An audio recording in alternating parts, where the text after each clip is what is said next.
আজ বানাবো ইলিশ মাছের পাতলা ঝোল। বানাতে কিন্তু খুবই কম উপকরণ লাগে, বাট খেতে কিন্তু ভীষণ ভালো লাগে।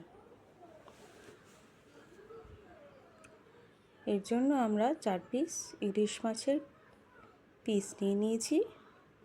এবার সেটাকে নুন হলুদ মাখিয়ে রেখে দেব। কড়াইয়ে নেব সর্ষের তেল।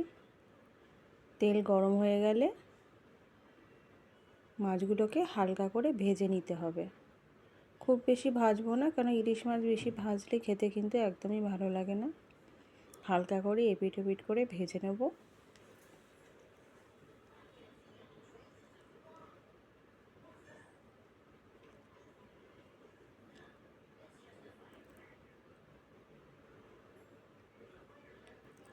উল্টে দেব। এবার এটাকে আমরা তুলে নেব। ইলিশ মাছ ভাজতেও কিন্তু খুবই কম তেল লাগে।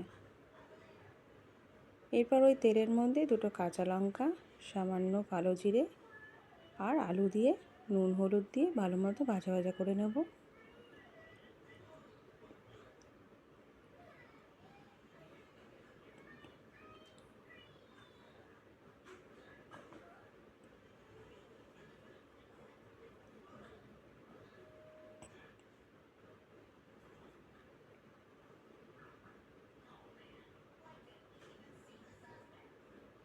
আর দেব সামান্য জিরে গুঁড়ো, ব্যাস। আর কিন্তু কোনো মশলা লাগবে না।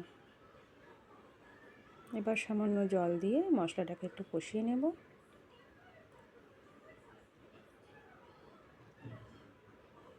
এই যে মশলাটা কষে গেছে। এরপর আমরা জল অ্যাড করে 5 মিনিটের জন্য ঢেকে দেব।